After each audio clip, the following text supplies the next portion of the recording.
Assalamualaikum warahmatullahi wabarakatuh. Baik, teman-teman semua, perkenalkan kami dari kelompok 8. Di sini kami akan mempresentasikan tentang salah satu kerajaan yang bercorak Hindu-Buddha di Indonesia, yaitu Kerajaan Singosari. Assalamualaikum warahmatullahi wabarakatuh. Saya Ira Mulyani. Di sini saya akan memaparkan materi tentang sejarah berdiri dan letak Kerajaan Singosari.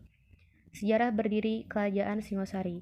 Kerajaan Singosari ini bisa berdiri karena adanya Ken Arok. Pada saat itu, di Tumampel, daerah yang masih kekuasaan Kerajaan Kadiri, dipimpin oleh seorang aku atau bupati yang bernama Tunggul Ametung. Tunggul Ametung ini mempunyai seorang istri yang bernama Ken Dedes. Nah, setelah beberapa lama Ken Arok tinggal di Tumampel, akhirnya Ken Arok tertarik kepada istri Tunggul Ametung yang bernama Ken Dedes. Kemudian, Ken Arok pun membunuh Tunggul Ametung di suatu malam. Setelah Ken Arok membunuh Tunggul Ametung, Ken Arok memperistri Ken Dedes dan akhirnya Ken Arok menjadi aku pengganti Tunggul Ametung. Di suatu hari, Ken Arok didatangi oleh para Brahmana dari Kediri untuk meminta bantuan dan perlindungan kepada Ken Arok. Para Brahmana ini melarikan diri dikarenakan menurut kitab Pararaton, pada saat itu Raja Kediri yaitu Sri Maharaja Kertajaya meminta kepada para Brahmana yang menganut agama Siwa dan Buddha supaya menyembah kepadanya. Karena sepanjang sejarah tidak ada para Brahmana yang menyembah raja, akhirnya mereka meminta bantuan kepada Ken Arok. Kemudian Ken Arok pun melakukan penyerangan ke Kadiri, dan akhirnya dia pun bisa mengalahkan Raja Kadiri, dan seluruh tempat yang ada di kerajaan Kadiri bisa dikuasainya.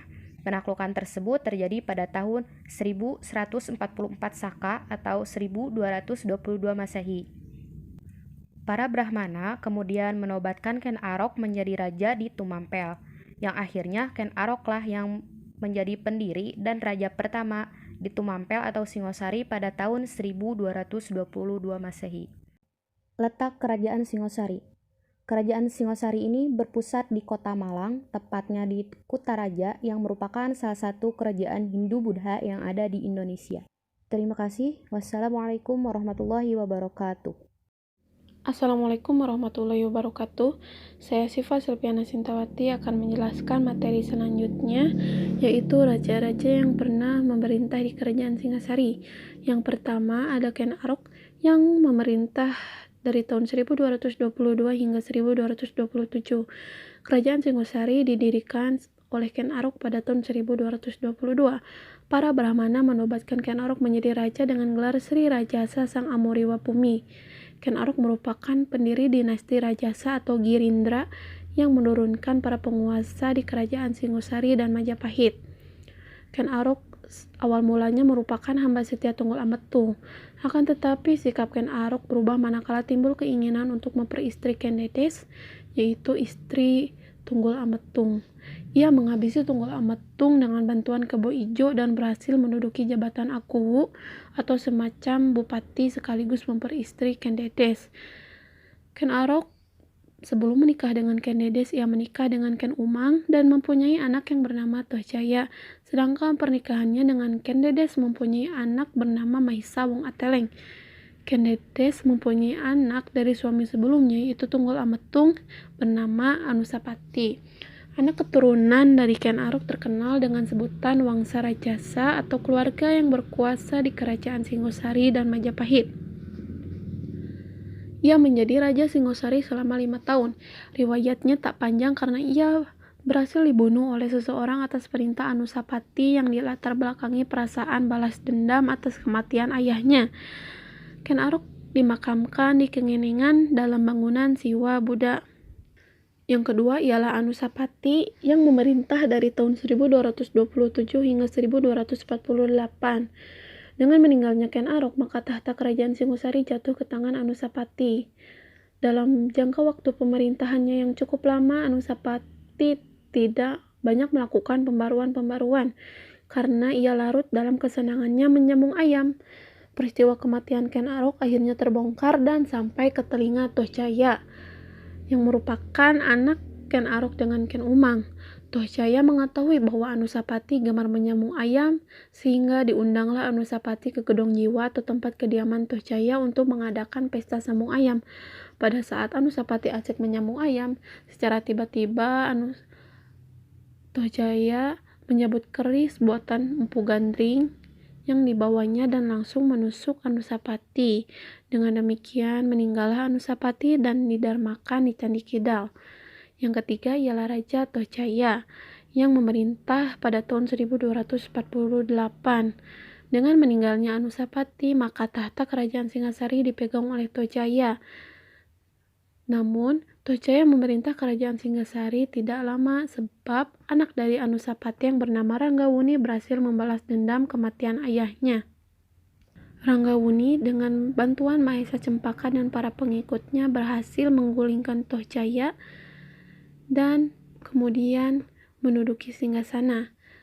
Yang keempat ialah Ranggawuni yang memerintah pada tahun 1248 hingga 1268. Ranggawuni naik tahta kerajaan Singosari pada tahun 1248 dengan gelar Sri Jaya Wisnuwardana oleh Mahesa Cempaka yang merupakan anak dari Mahesa Wong Ateleng yang kemudian diberi kedudukan sebagai Ratu Anggapaya dengan gelar Narasingamurti. Mereka memerintah secara bersama-sama. Pemerintahan Ranggawuni ini membawa ketentraman dan kesejahteraan rakyat Singasari. Pada tahun 1254, Ranggawuni mengangkat putranya yang bernama Kertanegara sebagai Yuwaraja atau Raja Muda, dimaksudkan untuk mempersiapkan menjadi Raja Besar.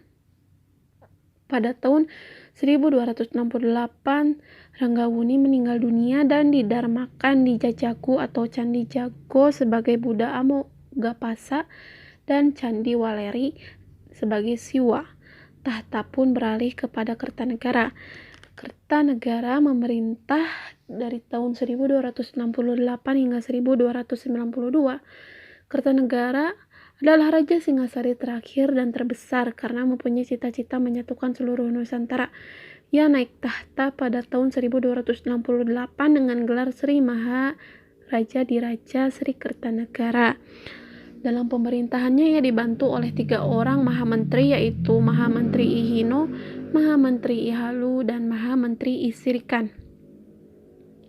Untuk dapat mewujudkan gagasan penyatuan Nusantara, ia mengganti pejabat-pejabat kolot dengan yang baru.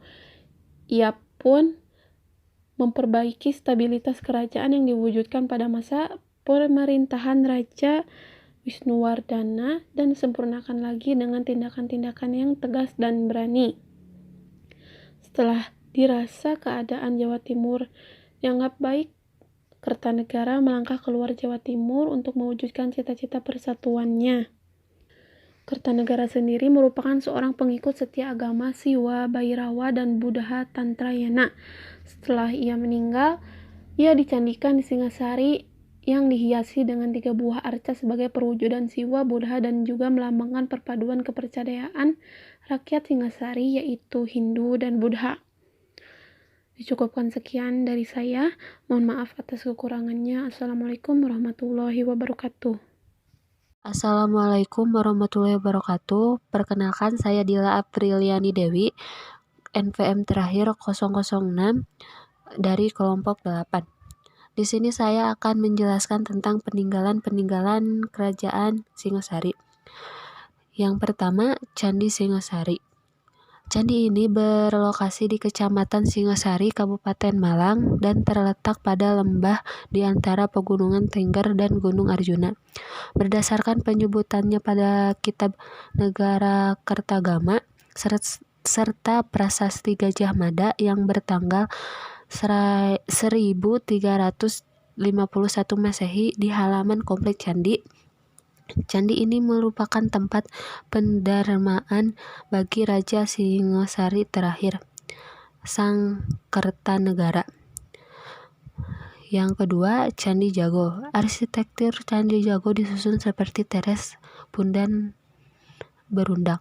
Candi ini cukup unik karena bagian atasnya hanya tersisa sebagian dan menurut cerita setempat, karena tersambar petir. Relief-relief Kunjakarna dan Pancatantra dapat ditemui di candi ini. Dengan keseluruhan bangunan candi ini tersusun atas bahan batu andesit. 3. Candi Sumberawan. Candi Sumberawan merupakan satu-satunya stupa yang ditemukan di Jawa Timur, dengan jarak sekitar 6 kilo dari Candi Singosari. Candi ini merupakan peninggalan kerajaan Singosari dan digunakan oleh umat Buddha pada masa itu. Pemandangan di sekitar candi ini sangat indah karena terletak di dekat sebuah telaga yang sangat bening airnya. Keadaan inilah yang memberi nama Candi Rawan. 4. Prasasti Singosari. Prasasti Singosari yang bertarikh tahun 1351 Masehi ditemukan di Singosari, Kabupaten Malang, Jawa Timur, dan sekarang disimpan di Museum Gajah dan ditulis dengan aksara Jawa. Prasasti ini ditulis untuk mengenang pembangunan sebuah caitya atau candi pemakaman yang dilakukan oleh Mahapatih Gajah Mada. Paruh pertama prasasti ini merupakan pentarikan tanggal yang sangat terperinci, termasuk pemaparan letak benda-benda angkasa. Paruh kedua mengemukakan maksud prasasti ini, yaitu sebagai pariwara pembangunan sebuah caitya. 5. Prasasti Wurare. Prasasti Wurare adalah sebuah prasasti yang isinya memperingati penobatan Arca Mahasobya di sebuah tempat bernama Wurare. Prasasti ditulis dalam bahasa Sanskerta dan bertarikh 1211 Saka atau 21 November 1289. Arca tersebut sebagai penghormatan dan pelambang bagi Raja Kartanegara dari Kerajaan Singosari yang dianggap oleh keturunannya telah mencapai derajat jina atau Buddha Agung. Sedangkan tulisan prasastinya ditulis melingkar pada bagian bawahnya. 6. Prasasti Mula Malurung. Prasasti Mula Malurung adalah piagam pengesahan penganugerahan Desa Mula dan Desa Malurung untuk tokoh bernama Pranaraja. Prasasti ini berupa lempengan-lempengan tembaga yang diterbitkan Kertanegara pada tahun 1255 sebagai Raja Muda di Kadiri atas perintah ayahnya Wisnuwardana, Raja Singosari. Yang ketujuh, Candi Kidal. Candi Kidal adalah salah satu candi warisan dari Kerajaan Singosari. Candi ini dibangun sebagai bentuk penghormatan atas jasa besar Anusapati, raja kedua dari Singosari yang memerintah selama 20 tahun, dari tahun 1227 sampai 1248. Kematian Anusapati dibunuh oleh Panji Tohjaya sebagai bagian dari perebutan kekuasaan Singosari, juga diyakini sebagai bagian dari kutukan Empu Gandring. Yang ke-8, Arca Dwarapala. Arca ini berbentuk monster dengan ukuran yang sangat besar. Menurut penjaga situs sejarah ini, Arca Dwarapala merupakan pertanda masuk ke wilayah kota raja. Namun hingga saat ini tidak ditemukan secara pasti di mana letak kota raja Singosari. Yang ke-9, Prasasti Manjusri. Prasasti Manjusri merupakan manuskrip yang dipatahkan pada bagian belakang arca Manjusri bertarikh 1343. Pada awalnya ditempatkan di Candi Jago dan sekarang tersimpan di Museum Nasional Jakarta. Yang ke-10, Candi Jawi. Candi ini terletak di pertengahan jalan raya antara Kecamatan Pandaan sampai Kecamatan Prigen dan Pringebukan. Candi Jawi banyak dikira sebagai tempat pemujaan atau tempat peribadatan Buddha, namun sebenarnya merupakan tempat pendramaan atau penyimpanan abu dari raja terakhir Singasari, Kertanegara. Sebagian dari abu tersebut juga disimpan pada Candi Singasari. Kedua candi ini ada hubungannya dengan Candi Jago yang merupakan tempat peribadatan Raja Kertanegara. Sekian yang bisa saya sampaikan. Wassalamualaikum warahmatullahi wabarakatuh.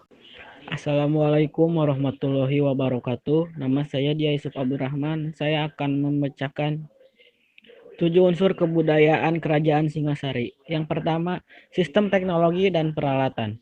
Teknologi semakin lama semakin luas, karena makin banyak masyarakat yang hidup di era modern. Teknologi sangat diperlukan, akan tetapi tidak untuk melakukan perbuatan yang melanggar norma-norma yang berlaku. Yang kedua, sistem mata pencaharian.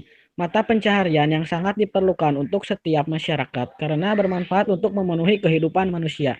Misalnya kaum pegawai, karyawan, kaum petani, nelayan, pedagang, buruh, dan seterusnya. Hal tersebut merupakan mata pencaharian yang harus kita tekuni. Yang ketiga, sistem dan organisasi kemasyarakatan. Kebudayaan di Indonesia beragam sangat banyak. Terdapat masyarakat Jawa, Sunda, Batak, Bugis. Dari macam-macam kebudayaan tersebut perlu ditanamkan nilai-nilai kemanusiaan yaitu membiasakan bergaul dengan kebudayaan yang lain dan saling berinteraksi dengan rukun. Di Indonesia banyak terdapat kebudayaan yang harus dilestarikan bersama. Jangan saling bersaing untuk kepentingan pribadi dengan kebudayaan lain. Karena itu amat saja memecah belahkan kebudayaan yang sudah ditanam oleh leluhur sebelumnya. Yang keempat, bahasa. Kebudayaan yang beragam sangat berpengaruh pada bahasa yang dipakainya. Contohnya bahasa Inggris, Jerman, Itali, Sunda, dan Jawa. Dari banyak bahasa tersebut, kita dapat mempelajari untuk mengetahui yang lebih luas. Yang kelima, kesenian. Salah satu ciri khas dari kebudayaan adalah kesenian. Banyak hal yang bisa kita pelajari mengenai kesenian. Misalnya seni sastra, lukis, musik, tari, drama, dan lain sebagainya. Hal tersebut bagian dari ciri khas yang dimiliki setiap daerah maupun setiap negara. Misalnya untuk kesenian musik. Yang keenam, sistem pengetahuan. Ada banyak sistem pengetahuan, misalnya pertanian, perbintangan, perdagangan, hukum, dan perundang-undangan. Pemerintahan politik. Hal tersebut juga bagian dari kebudayaan. Wajib dipelajari karena dengan adanya sistem pengetahuan kita menjadi tahu dunia luar dan sangat bermanfaat untuk kehidupan karena berpengaruh pada pekerjaan seseorang untuk memenuhi kebutuhan hidupnya. Yang ketujuh, sistem upacara keagamaan. Setiap kebudayaan terdapat kepercayaan yang dianut. Kepercayaan yang dianut di Indonesia ada 6, yaitu Islam, Kristen, Protestan, Katolik, Hindu dan Buddha, dan Konghucu. Dari keenam agama tersebut, terdapat upacara keagamaan yang berbeda-beda. Akan tetapi, untuk masyarakat yang tinggal di kota, upacara keagamaan sepertinya sudah tidak dilaksanakan lagi kecuali dalam hal-hal tertentu. Terima kasih. Itulah pemaparan materi dari kelompok kami. Mohon maaf apabila ada kesalahan. Mudah-mudahan ada manfaat yang bisa kita ambil.